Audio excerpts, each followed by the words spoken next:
తెలుగు సంబరాల తీయదను అలనాటి రుచుల సరికొత్త రూపం పరంపర స్వీట్స్. నమస్తే, వెల్కమ్ టు సుమన్ టీవీ. నేను మీ సాయి భైరి. ఆంధ్రప్రదేశ్కు ప్రధాని మోదీ రాబోతున్నట్టుగా తెలుస్తుంది. ఆయన పర్యటన నేపథ్యంలో ఆంధ్రప్రదేశ్కి ఏమైనా వరాలు కురిపిస్తారా? ప్రధాని నరేంద్ర మోదీ పర్యటన యొక్క ప్రాధాన్యత ఏంటి? ఆయన పర్యటనలో ఎలాంటి విశేషాలు జరగబోతున్నాయి? దీనికి సంబంధించి తెలుసుకుందాం. మనతో పాటు Suman TV news chief editor Keshav గారు ఉన్నారు. సార్ నమస్తే. నమస్తే. సో ప్రధాని మోదీ రెండవసారి కూటమి ప్రభుత్వం ఏర్పడినటువంటి తర్వాత ఒక బిగ్ పర్యటన చేయబోతున్నారు. దాని ద్వారా ఆంధ్రప్రదేశ్కి చాలా మేలు జరగబోతుంది అనేటువంటి ఒక ప్రచారం జరుగుతుంది. ఏం జరగబోతుంది? ఎప్పుడు వస్తున్నారు ప్రధాని? ఏం చేయబోతున్నారు? అంటే అమరావతి రీలాంచ్ చంద్రబాబు నాయుడు గారు పేరు పెట్టారు దానికి. అమరావతిని పునఃప్రారంభ వేదిక. సో బహుశా ఈ నెల 24వ తేదీ కానీ 26వ తేదీ కానీ రావడానికి అవకాశాలు ఉన్నట్టుగా ఒక సమాచారం ఉంది. ఫైనల్ కాదు, ఎందుకంటే థర్డ్ వీక్ అనేటువంటి పాయింట్లో పిఎంఓ నుంచి థర్డ్ వీక్లో అవైలబిలిటీ ఉండొచ్చు, ప్రధానమంత్రి గారు రావడానికి అవకాశం ఉండొచ్చు అని చెప్పి అన్నారు. 24 నుంచి గురువారం నుంచి శుక్రవారం శనివారం వరకు ఒక షెడ్యూల్ ప్లాన్ చేస్తున్నారు. బహుశా అది ఓకే అయితే కనుక ఆ టైంకి వేదిక ఆల్రెడీ ఖరారు అయిపోయింది. మొన్న ఉగాది వేడుకలు జరిగినటువంటి ప్రాంతంలోనే 250 ఎకరాల విస్తీర్ణంలో అక్కడ ఒక వేదికను రెడీ చేశారు. సో దాన్ని ఇంకొంత విస్తరించడం ద్వారా, పార్కింగ్ అన్ని సదుపాయాలు కల్పించడం ద్వారా, ఎందుకంటే మొన్న జరిగినటువంటిది P4 ఈవెంట్. ఇప్పుడు ఏంటంటే అమరావతి రీలాంచ్ కాబట్టి ఇంకా పెద్ద గ్రాండ్ దీంతో చేయాలని అనుకుంటున్నారు. చంద్రబాబు నాయుడు గారు ఆల్రెడీ కొన్ని ఫీలర్స్ కూడా ఇచ్చారు. 4 లక్షల మందితో అక్కడ ఒక బహిరంగ సభ జరిగేటువంటి అవకాశం ఉంది, ఆహ్వానాలు వెళ్ళేటువంటి అవకాశం ఉంది. లాస్ట్ టైము ఇతర రాష్ట్రాల ముఖ్యమంత్రులు కూడా ఆహ్వానాలు ఇచ్చారు. మరి ఈసారి ఇస్తారా లేదో చూడాలి. తర్వాత అక్కడ ఒక నమూనాని, అమరావతి నగరానికి సంబంధించినటువంటి నమూనాని ఒకటి ఏర్పాటు చేయాలని, దానికి కూడా Amaravati corporation, development corporation tenders పిలిచింది. ఒక 80 లక్షలు 90 లక్షలు ఖర్చు పెట్టి అమరావతిలో రాబోయేటువంటి నమూనాలను తయారు చేయాలని చెప్పని కూడా వాళ్ళు ప్లాన్ చేస్తారు. ఇవన్నీ కూడా పెద్ద ప్రణాళికని రెడీ చేస్తున్నారు. అందరిలో ఉన్న సందేహం ఏంటంటే మోడీ గారు వస్తే ఏమిస్తారు? 2014లో ప్రారంభోత్సవం చేశారు. ఇప్పుడు 2025 ఆల్మోస్ట్ 10 సంవత్సరాలు దాటిపోయింది. మళ్ళీ లాంచ్ అనే పేరుతోనే వస్తున్నట్టుగా 2016లో అప్పుడు శంకుస్థాపన కార్యక్రమం ఆల్మోస్ట్ 9 years 10 years 17లో జరిగింది ఎగ్జాక్ట్ గా. సో అప్పుడు మట్టి నీళ్ళు ఇచ్చిపోయారు అనేటువంటి విమర్శ ఇప్పటికీ స్టిల్ ఇప్పుడు అని కూడా కామెంట్ చేస్తూ ఉన్నారు సినిమా లాంటి వాళ్ళు. సో ఇప్పుడు ఇంకేమన్నా ఎక్స్పెక్ట్ చేయొచ్చా పర్యటన? అంటే మీరు ఒకటి గమనిస్తే 2014లో ఏర్పడిన కూటమి ప్రభుత్వానికి 2024లో ఏర్పడినటువంటి కూటమి ప్రభుత్వానికి హస్తి మషికాంతరం అంటారు కదా, అంత డిఫరెన్స్ ఉంది. అప్పుడు ఏర్పడింది చంద్రబాబు నాయుడు గారి ప్రభుత్వమే అన్నారు, కానీ కూటమి ప్రభుత్వాన్ని ఓన్ చేసుకోవాలి, తెలుగుదేశం పార్టీ ప్రభుత్వం అనే అన్నారు.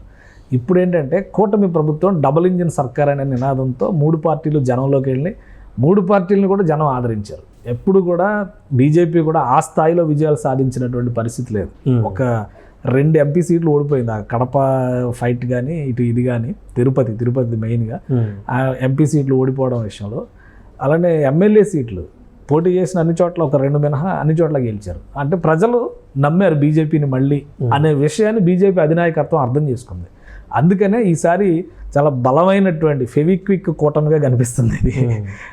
మొన్న మోడీ గారు వచ్చినప్పుడు, వైజాగ్ వచ్చినప్పుడు 2,08,000 కోట్ల రూపాయల ప్రాజెక్టులను ప్రారంభించారు. మనం గుర్తుపెట్టుకోవాలి. అంటే గతంలో ఎప్పుడైనా ఆ స్థాయి, ఆ సైజు ఉన్నటువంటి ప్రాజెక్టులని కేంద్ర ప్రభుత్వం ఆంధ్రప్రదేశ్లో ప్రారంభించిందా, ఆంధ్రప్రదేశ్కి ఇచ్చిందా? మామూలుగా 10,000 కోట్లు, 20,000 కోట్లు, 30,000 కోట్లు, 60,000 కోట్ల వరకు కూడా మనం గతంలో చూసాం. 2,08,000 కోట్ల రూపాయల ప్రాజెక్టులను విశాఖ పర్యటనలో జనవరి 8వ తేదీన వచ్చినప్పుడు నరేంద్ర మోడీ గారు ప్రారంభోత్సవాలు శంకుస్థాపన చేశారు. ఇప్పుడు మళ్ళీ రాబోతున్నారు. అందుకని ఎక్స్పెక్టేషన్స్ ఉన్నాయి. ఎక్స్పెక్టేషన్స్లో కూడా కొన్ని విషయాలు మనం దృష్టిలో పెట్టుకోవాల్సింది ఏంటంటే, అమరావతికి సంబంధించినటువంటి పనుల విషయంలోనే దాదాపు 60-70 వేల కోట్ల రూపాయల పనులు అక్కడ ప్రారంభోత్సవాలకి, శంకుస్థాపనలకి రెడీగా ఉన్నాయి. సో అక్కడ అమరావతి విషయంలో ఒక క్లారిటీ వచ్చింది మనకి. ప్లస్ రాష్ట్ర ప్రభుత్వంతో సమన్వయం చేసుకుంటూ కేంద్ర ప్రభుత్వం కొన్ని కొత్త ప్రాజెక్టులను తీసుకొస్తుంది. మీరు అబ్జర్వ్ చేస్తే ఒక 2-3 డేస్ బ్యాక్ పర్వతమాల ప్రాజెక్టు కింద 5 ప్రాజెక్టులు ఆంధ్రప్రదేశ్లో ఫీజిబిలిటీ సర్వే చేయమని కేంద్ర ప్రభుత్వానికి చెందినటువంటి సంస్థ టెండర్ నోటిఫికేషన్ ఇచ్చింది. అంటే వాటి విలువను మనం యావరేజ్గా చూస్తే కూడా మనకి కనీసం ఒక 10-15 వేల కోట్ల రూపాయలు ఖర్చు అయ్యేటువంటి ప్రాజెక్టులుగా మనం చూడాల్సి ఉంటుంది. అలానే మిసైల్ టెస్టింగ్ సెంటర్ గొల్లల మోద అనేటువంటి ప్లేస్లో, నాగాయలంక ప్రాంతంలో 2011లో డిసైడ్ చేసినటువంటి ప్లేస్ అది. అడ్మినిస్ట్రేటివ్ శాంక్షన్స్ ఇచ్చి చంద్రబాబు నాయుడు ప్రభుత్వం 2018లో అక్కడ కొంత భూముల్ని హ్యాండ్ ఓవర్ చేసి అడ్మినిస్ట్రేటివ్ బిల్డింగ్ కట్టుకోవడానికి పర్మిషన్స్ అన్ని ఇచ్చిన తర్వాత జగన్మోహన్ రెడ్డి గారి ప్రభుత్వం అదనపు భూములు ఇవ్వకుండా నిరాకరించింది. అక్కడ అడ్మినిస్ట్రేషన్ ఆఫీసు కట్టి కూడా దాన్ని ఏం చేయలేని పరిస్థితిలో కూర్చుంది సెంట్రల్ డిఫెన్స్ మినిస్ట్రీ. ఇప్పుడు దానికి 600 ఎకరాలు ఎంత భూమి కావాలంటే ఒక టౌన్షిప్, మీకు ఒక BHEL లాంటిది ఫామ్ అయితే ఒక టౌన్షిప్ ఎలా కడతారో అలాంటి టౌన్షిప్ తయారైంది. శ్రీహరికోట మన షార్ అంతరిక్ష కేంద్రం ఏర్పడినప్పుడు శ్రీహరికోట టౌన్షిప్ ఎట్లా డెవలప్ అయిందో దాదాపు అలాంటి ఇది దేశంలో 2వ స్పాట్ అది. ఒరిస్సాలో ఒకటి ఉంది, ఒరిస్సా తర్వాత ఇక్కడే అనమాట చాందీపూర్ ఒరిస్సాలో ఉన్నటువంటి ప్లేస్. సో ఇక్కడిది సెలెక్ట్ చేశారు ఎందుకంటే జాగ్రఫీ పరంగా అక్కడ చాలా రిసోర్స్ఫుల్ ఏరియా అది. సముద్రం లోపల అంచులోకి వచ్చినట్టుగా కృష్ణా నది హంసల దీవికి కలిసేటువంటి ప్రాంతంలో ఉన్నటువంటి ఒక దీవిలో ఉన్న ప్రాంతం. అలాంటి స్ట్రాటజిక్ లొకేషన్ ఐడెంటిఫై చేసి కేంద్ర ప్రభుత్వం మేము పెట్టుకుంటామంటే కూడా ఇవ్వలేని పరిస్థితిలో ఆ రోజు ప్రభుత్వం ఉంది.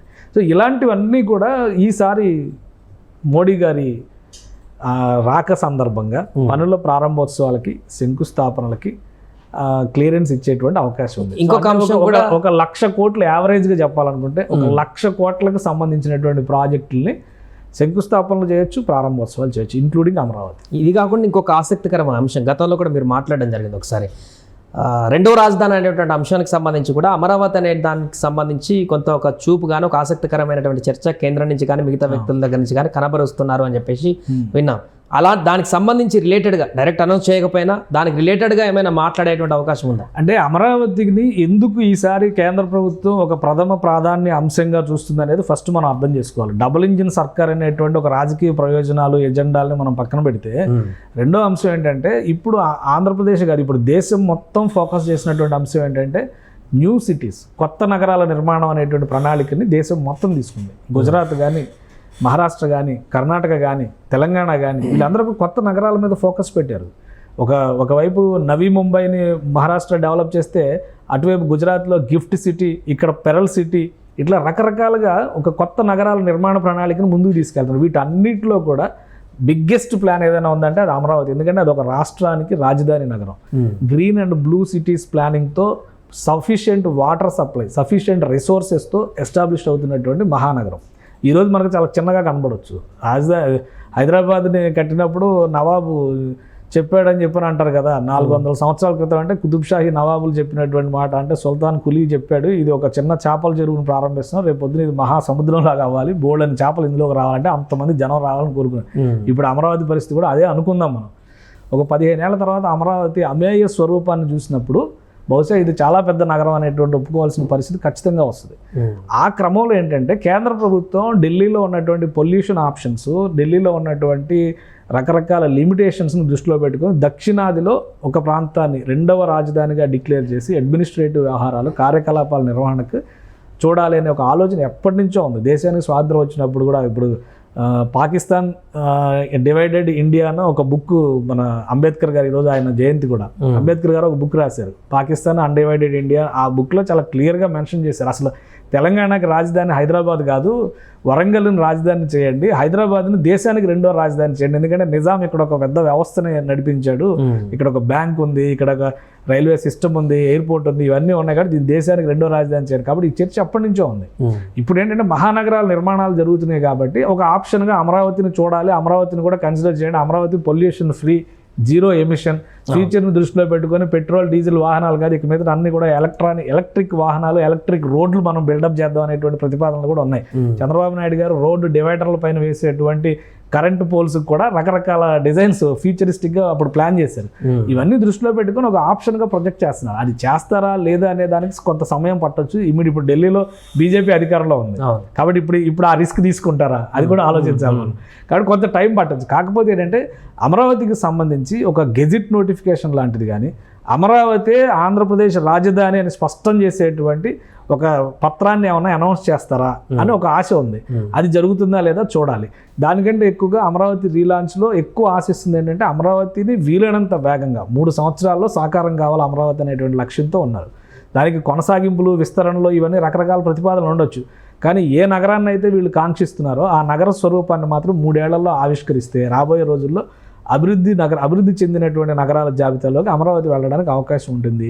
చాలా పెద్ద పెద్ద సంస్థలని, అంతర్జాతీయ సంస్థలను తీసుకొస్తామని చెప్పి కూటమి ప్రభుత్వం చెప్తుంది. దానికి కేంద్రం చేయూత ఖచ్చితంగా కావాల్సిందే. అలాంటి వాటికి సంబంధించినటువంటి ఒక ప్రకటన, స్పష్టమైనటువంటి ప్రకటన ఉండే అవకాశాలు అయితే కనిపిస్తున్నాయి. Right sir. అది ప్రస్తుతం ఈ మంత్ ఎండ్ వరకు ప్రధాని నరేంద్ర మోదీ ఆంధ్రప్రదేశ్ పర్యటన చేయబోతున్నారు. అమరావతి వేదికగా ఒక భారీ బహిరంగ సభలో ఆయన ఆసక్తికరమైనటువంటి సందేశాన్ని కూడా ఇవ్వబోతున్నారనేటువంటి చర్చ అయితే కొనసాగుతుంది. ఆ సందేశంలో ఆంధ్రప్రదేశ్కి ఎలాంటి లబ్ధి చేకూరుతుందనేది కూడా చూడాలి. సుమన్ టీవీలో మీ పర్సనల్ అండ్ బిజినెస్ ప్రమోషన్స్ కోసం కింది నెంబర్కి కాంటాక్ట్ చేయండి.